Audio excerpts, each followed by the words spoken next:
Olá, na semiologia vamos começar a abordar a hematologia, através dos sintomas das doenças hematológicas. É importante definir, a hematologia, ela estuda os elementos figurados do sangue, que são as hemácias, os leucócitos e as plaquetas, é responsável pelo estudo da produção desses elementos e os órgãos onde eles estão produzidos, que são chamados órgãos hematopoéticos, que são eles, a medula óssea, o baço e os linfonodos. A nossa pauta de estudo abordará o sistema hematológico e sua entrevista, como reconhecer o sintoma guia e os principais sinais clínicos das doenças hematológicas. O que a gente precisa ter em mente? Que as doenças gástricas, imunológicas, endócrinas, nefrológicas, cardiológicas, ginecológicas e geriátricas, elas podem ter manifestação hematológica. Juntamente, vários fatores influenciam o sistema hematológico. Por exemplo, a idade. Eu posso ter uma função hematológica normal resultante de um defeito congênito ou genético, ou de uma cirurgia, de radiação ou do tratamento para neoplasia, traumas, tumores infiltrando medula óssea, infecção, destruição autoimune como nas anemias hemolíticas, algumas medicações fazendo aplasia de medula óssea, sem falar dos fatores ambientais, como, por exemplo, agrotóxico, que tem interferência direta em medula óssea. Quais seriam as principais características da entrevista hematológica? Sem dúvida, o tempo da instalação. Vocês vão encontrar pacientes com graves alterações em hemogramas e poucos sintomáticos e pacientes agudamente doentes por perda sanguínea. Por que isso acontece? Muitas vezes eu preciso de um tempo para adaptação do organismo e de uma reserva funcional que a gente vai ver a seguir. Lembrar também de procurar na entrevista síndromes consumptivas, avaliar o peso desse paciente, ver se ele está tendo perda espontânea de peso nesse período. Isso tudo pode arremeter para uma doença neoplásica que está fazendo uma alteração hematológica. Histórico familiar. Quantas famílias são acometidas por talassemia, por anemia falciforme? E muitas vezes, quando você vai entrevistar esse paciente, você acha outros casos na família. E algumas vezes é o achado laboratorial que traz esse paciente em consulta. Ele fez um hemograma e nesse hemograma o número de leucócitos estava diminuído e ele resolveu levar até o médico para ver por que ele estava com essa leucopenia. Quais são os diagnósticos diferenciais? Dentro desse cenário, é importante a gente dividir didaticamente nos sinais e sintomas mais característicos de cada série, de cada elemento que a hematologia estuda. As anemias é a principal manifestação das alterações da série vermelha. E é importante lembrar que os sintomas da anemia são muitas vezes inespecíficos e depende do estado cardiopulmonar do paciente e da cronicidade do desenvolvimento da anemia. Então, a gente pode ter sintomas como dispneia aos esforços, taquicardia, palpitação, diminuição da tolerância ao esforço, principalmente num paciente cardiopata, que algumas vezes ele vai se manifestar por um cor anêmico, ele pode fazer uma angina, ele pode piorar aquela coronariopatia que ele já apresentava.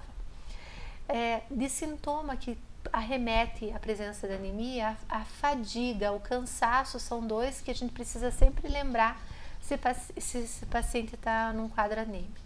Posso ter tontura postural, posso ter dor de cabeça, posso descompensar doenças cerebrovasculares, doenças respiratórias, doenças cardíacas. E eu preciso ficar atento a alguns sinais, né? Então, palidez de pele, mucosa, queda de cabelo, alopécia, glossite atrófica, queilose angular, coilonica, que é a unha em colher, unhas quebradiças, sopro sistólico, cor anêmico, presença de icterícia, anemia e esplenomegalia nas anemias hemolíticas, são sinais que lembram a síndrome anêmica e que a gente vai fazer o diagnóstico diferencial.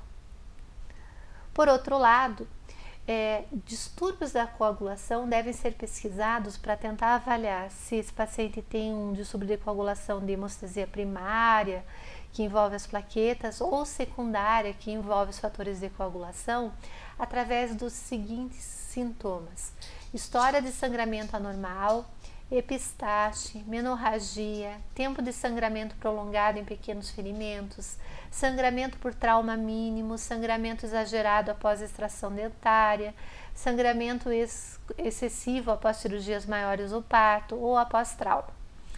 Sinais de doença de hemostasia primária, que você faz lembrar que esse paciente está com distúrbio de plaqueta, seria aquele sangramento excessivo de mucosa, como gengiva, sangramento nasal, petequias, são sugestivos da queda de plaquetas, da trombocitopenia ou função anormal de plaquetas, como no caso da doença de von Willebrand.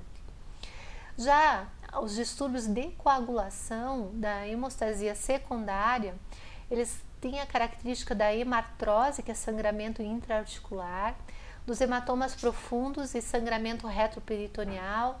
Geralmente você vai ter que pensar em distúrbio grave de coagulação, como hemofilia ou deficiências de fator 8 e fator 9.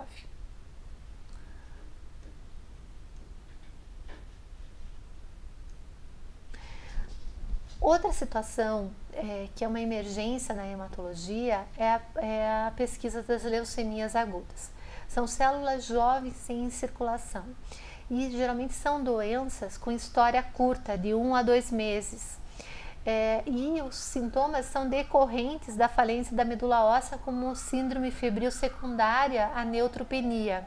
Esse paciente pode ter cansaço, fraqueza devido à anemia, síndrome purpúrica com equimoses, petequias, sangramento nasal e metrorragia por plaquetopenia intensa.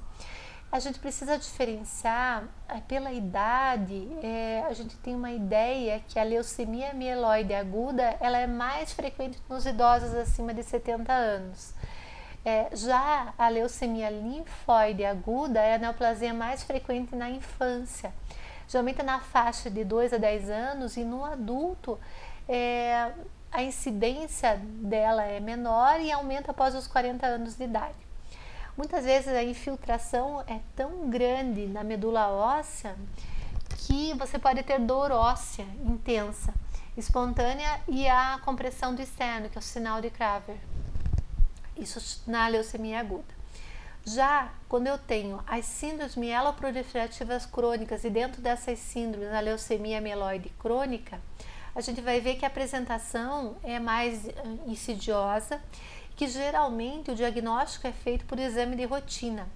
E tem uma característica: esse paciente, o que mais chama atenção no exame físico é a esplenomegalia, que pode ser maciça e chegar até a cicatriz umbilical.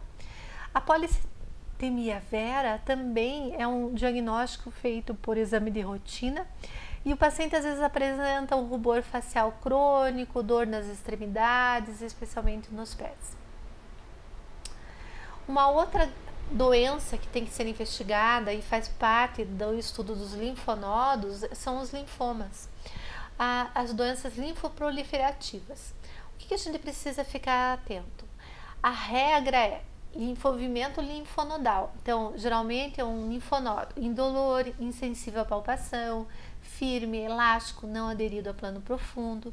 Ele atinge região cervical, axilar e peritroclear. A esplenomegalia tem poucos centímetros abaixo do rebordo costal esquerdo. Ele pode vir acompanhado de uma anemia por infiltração medular, uma hemólise, uma trombose por ativação do sistema de coagulação, ou por compressão tumoral de vasos e órgãos. Mas o que a gente precisa ficar atento? Que é um paciente que tem uma febre contínua ou cíclica, tipo Piel-Ebstein, alternando dias com temperaturas altas com dias de temperaturas afebris. O paciente vai ter perda de peso, pode ter um prurido generalizado que se intensifica após banho, uma sudorese noturna que obriga o paciente a trocar de roupa, e ele pode ter também dor nos linfonodos ou áreas infiltradas pelo tumor, né? Principalmente após a ingesta de álcool no linfoma de Hodgkin. Eles são sintomáticos e muitas vezes fazem perda de peso, mais de 10% em 6 meses. A febre ela pode estar presente em até 6 meses não explicada e tem essa sudorese noturna. Então é uma das doenças que chama a atenção do hematologista. Se a gente for resumir sinais e sintomas, a gente vai ver que a gama de sinais é extremamente rica na hematologia, mas que a presença de linfonodomegalia e esplenomegalia tem que fazer lembrar as doenças diferenciais da hematologia. É importante ter atenção que, se o paciente é um paciente cardiopata, eu posso ter uma descompensação com angina torácica, insuficiência coronariana nesse paciente, pela instalação de um quadro anêmico, que muitas vezes aquele quadro dispéptico, aquele sangramento intestinal vai culminar com um quadro anêmico, com aumento de frequência cardíaca, com taquicardia, com tontura postural, às vezes podendo fazer uma hipotensão arterial. E que esse paciente, no quadro hematológico, ele vai ter desde diminuição de memória, cansaço, dor de cabeça. Se ele tem uma perda importante de sangue, ele vai ter a síncope, ele vai ter a hipotensão arterial, mas ele pode ter um quadro mais insidioso, que lembra a anemia, que é a palidez cutânea, a palidez de mucosas. Ele pode ter alteração de fâneros com unhas quebradiças, ele pode ter alteração de coagulação, petequias, purpas, equimoses. Eu vou lembrar da icterícia junto com a esplenomegalia e anemia nas anemias hemolíticas. E na frente de todos esses sinais que compartilham outras doenças, né? Se a gente for olhar da parte cardiológica, da parte respiratória, que a gente vai ter como diagnóstico diferencial um quadro anêmico piorando essas situações, não posso esquecer de perguntar qual que é o padrão alimentar desse paciente, se ele tem alguma alteração, um desvio de apetite, se ele faz ingesta adequada de carne, se ele usa alimentos com ferro. Eu preciso pesquisar doenças associadas que podem promover doenças de anemia, de doença crônica, como artrite reumatoide. Preciso pesquisar o lúpus pelas alterações de hemograma que o lúpus apresenta.